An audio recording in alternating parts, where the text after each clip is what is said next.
ನಮಸ್ಕಾರ ಸ್ನೇಹಿತರೆ, ನಮ್ಮ ಮೊಬೈಲ್ಗೆ ಪ್ರತಿದಿನ ಸಿಕ್ಕಂಗೆ ಹಲವಾರು ಮೆಸೇಜ್ಗಳು ಬರ್ತಿರ್ತವೆ. ಬ್ಯಾಂಕ್ನಿಂದ OTP, ಸರ್ಕಾರದಿಂದ ಮಾಹಿತಿ, ಆಫರ್ಗಳು, ಲೋನ್ ಮೆಸೇಜ್ಗಳು, ಹೀಗೆ ತುಂಬ ಮೆಸೇಜ್ಗಳು ಬರ್ತಾನೆ ಇರ್ತವೆ.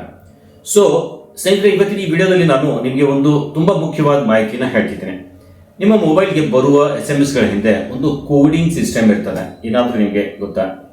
ಹೌದು ಸ್ನೇಹಿತರೆ, ಮೊಬೈಲ್ಗೆ ಬರುವ SMS ಗಳಿಂದ ಒಂದು ಕೋಡಿಂಗ್ ಸಿಸ್ಟಮ್ ಇರುತ್ತೆ. ಅದನ್ನೇ ಸೆಂಡರ್ ID ಕೋಡ್ ಅಂತ ಕರೀತಾರೆ. ಈ ಕೋಡ್ಗಳನ್ನು ನಾವು ಸರಿಯಾಗಿ ಅರ್ಥ ಮಾಡಿಕೊಂಡ್ರೆ ಸೈಬರ್ ಫ್ರಾಡ್ ಮತ್ತು ಸ್ಕ್ಯಾಮ್ ಮೆಸೇಜ್ಗಳಿಂದ ತುಂಬಾ ಸುಲಭವಾಗಿ ತಪ್ಪಿಸಿಕೊಳ್ಬಹುದು. ಹಾಗಾದ್ರೆ ಆ ಸೆಂಡರ್ ID ಕೋಡ್ಸ್ ಯಾವುದು ಮತ್ತು ಅವುಗಳ ಅರ್ಥ ಏನು, ಇದನ್ನ ಸರಳವಾಗಿ ನೋಡೋಣ ಬನ್ನಿ. ಇಲ್ಲಿ ನೋಡ್ಬೋದು ಸ್ನೇಹಿತರೆ, ನೀವು ಹಲವಾರು ಮೆಸೇಜ್ ಬಂದಿವೆ. ಇದರಲ್ಲಿ ನೋಡಿ, ಅದರಲ್ಲಿ ನೀವು ಗಮನಿಸಿ GPTS ಅಂತ ಸೆಪರೇಟ್ ಒಂದು ಅಕ್ಷರ ಇದೆ. ಸೊ ಅದನ್ನೇ ನಾವು ಅರ್ಥ ಮಾಡ್ಕೊಂಡ್ರೆ ಆಗೋ ಸ್ಕ್ಯಾಮ್ ಇಂದ ನಾವು ಬಚಾವ್ ಆಗ್ಬೋದು. ನಿಮಗೆ ಮೆಸೇಜ್ಗಳು ಬಂದಾಗ ಸೆಂಡರ್ ಐಡಿಯಲ್ಲಿ G ಅಕ್ಷರ ಇದ್ರೆ ಅದು ಸಾಮಾನ್ಯವಾಗಿ ಗೌರ್ಮೆಂಟ್ ಮೆಸೇಜ್ ಆಗಿರುತ್ತೆ ಸ್ನೇಹಿತರೆ. ಉದಾಹರಣೆಗೆ ಸರ್ಕಾರಿ ಯೋಜನೆಗಳು ಮಾಹಿತಿ, ಹವಾಮಾನ ಎಚ್ಚರಿಕೆ, ಅಧಿಕೃತ ಸರ್ಕಾರಿ ಪ್ರಕಟಣೆಗಳು ಇರ್ತವೆ. ಇಂಥ ಮೆಸೇಜ್ಗಳು ಸಾಮಾನ್ಯವಾಗಿ ಗೌರ್ಮೆಂಟ್ ಡಿಪಾರ್ಟ್ಮೆಂಟ್ಗಳಿಂದ ಬರ್ತವೆ. ಇನ್ನು ಸೆಂಡರ್ ಐಡಿಯಲ್ಲಿ T ಇದ್ರೆ ಅದು ಟ್ರಾನ್ಸಾಕ್ಷನಲ್ ಮೆಸೇಜ್ ಆಗಿರುತ್ತೆ ಸ್ನೇಹಿತರೆ. ಉದಾಹರಣೆಗೆ bank transaction alert, ATM withdrawal ಮಾಹಿತಿ, ಪೇಮೆಂಟ್ ಕನ್ಫರ್ಮೇಷನ್, ನಿಮ್ಮ OTP ಮೆಸೇಜ್, ಈ ರೀತಿಯ ಮೆಸೇಜ್ಗಳು ಸಾಮಾನ್ಯವಾಗಿ ನಿಮ್ಮ ಬ್ಯಾಂಕ್ ಅಥವಾ ಟ್ರಾನ್ಸಾಕ್ಷನ್ಗೆ ಸಂಬಂಧಿಸಿದವು ಆಗಿರ್ತವೆ ಸ್ನೇಹಿತರೆ.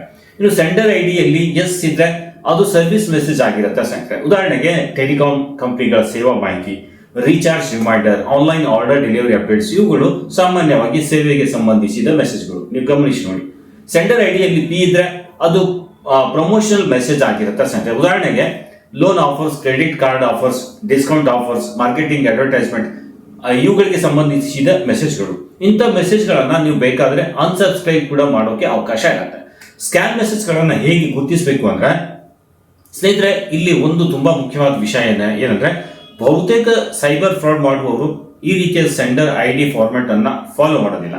ಅವರು ಸಾಮಾನ್ಯವಾಗಿ ರ್ಯಾಂಡಮ್ ಮೊಬೈಲ್ ನಂಬರ್ ನಿಂದ ಮೆಸೇಜ್ ಕಳಿಸ್ತಾರೆ, ವಿಚಿತ್ರ ಲಿಂಕ್ ಕಳಿಸ್ತಾರೆ, ನಿಮ್ಮ ಬ್ಯಾಂಕ್ ಡೀಟೇಲ್ಸ್ ಕೇಳ್ತಾರೆ, OTP ಕೇಳ್ತಾರೆ. ಸೊ ಇಲ್ಲಿ ಜಾಗೃತಿ ವಹಿಸಬೇಕಾಗಿರೋದು ಈ ಸಂದರ್ಭಗಳಲ್ಲಿ ಸ್ನೇಹಿತರೆ ಏನು ಅಂದ್ರೆ, ಈ ರೀತಿಯ SMS ಬಂದ್ರೆ ತಕ್ಷಣ ಎಚ್ಚರವಾಗಿರಿ. ಅನ್ನೋನ್ ನಂಬರ್ ನಿಂದ ಮೆಸೇಜ್ ಬಂದ್ರೆ, ಸೆಂಡರ್ ID ಇಲ್ಲದೆ SMS ಬಂದ್ರೆ ನಿಮ್ಮ ಲಿಂಕ್ ತಕ್ಷಣ ಕ್ಲಿಕ್ ಮಾಡಬೇಕು ಎಂದು ಒತ್ತಾಯಿಸುವುದು, ಪ್ರೈಸ್ ಗೆದ್ದಿದ್ದೀರಾ ಎಂದು ಹೇಳುವುದು, ಬ್ಯಾಂಕ್ ಡೀಟೇಲ್ಸ್ ಅಥವಾ OTP ಕೇಳುವುದು, ಇವೆಲ್ಲ ಫ್ರಾಡ್ ಆಗಿರ್ತವೆ ಸ್ನೇಹಿತರೆ. ಸೊ ಸುರಕ್ಷಿತವಾಗಿರಲು ನಾವು ಏನ್ ಮಾಡ್ಬೇಕು ಅಂದ್ರೆ, ಅನ್ನೋನ್ ಲಿಂಕ್ ಮೇಲೆ ಕ್ಲಿಕ್ ಮಾಡಬೇಡಿ, OTP ಯಾರಿಗೂ ಹೇಳ್ಬೇಡಿ, ಬ್ಯಾಂಕ್ ಡೀಟೇಲ್ಸ್ ಶೇರ್ ಮಾಡಬೇಡಿ, ಅನುಮಾನಾಸ್ಪದ SMS ಬಂದ್ರೆ ಇಗ್ನೋರ್ ಮಾಡಿ. ಅಗತ್ಯವಿದ್ರೆ ಸೈಬರ್ ಕ್ರೈಮ್ ಪೋರ್ಟಲ್ ನಲ್ಲಿ ರಿಪೋರ್ಟ್ ಕೂಡ ಮಾಡಬಹುದು ಸ್ನೇಹಿತರೆ. ಸೊ ಹೀಗೆ ಮಾಡೋದ್ರಿಂದ ಸ್ನೇಹಿತರೆ ಒಂದು ಸಣ್ಣ ಮಾಹಿತಿ ತಿಳಿದುಕೊಂಡ್ರೆ ನಾವು ಸೈಬರ್ ಫ್ರಾಡ್ ನಿಂದ ನಮ್ಮನ್ನು ನಾವು ರಕ್ಷಿಸಿಕೊಳ್ಬಹುದು, ನಮ್ಮ ಕುಟುಂಬಕ್ಕೂ ನಾವು ರಕ್ಷಿಸಬಹುದು. ಈ ಮಾಹಿತಿ ನಿಮಗೆ ಉಪಯುಕ್ತವಾಗಿದ್ರೆ ಆ ವಿಡಿಯೋನ ಲೈಕ್ ಮಾಡಿ, ಹಾಗೆ ನಿಮ್ಮ ಫ್ಯಾಮಿಲಿ ಜೊತೆ, ಫ್ರೆಂಡ್ಸ್ ಜೊತೆ ಶೇರ್ ಕೂಡ ಮಾಡ್ಕೊಡಿ ಅಂತ ಹೇಳ್ತಾ ಈ ವಿಡಿಯೋನ ಇಲ್ಲಿಗೆ ಎಂಡ್ ಮಾಡ್ತಾ ಇದ್ದೇನೆ. ಧನ್ಯವಾದ ಸರ್.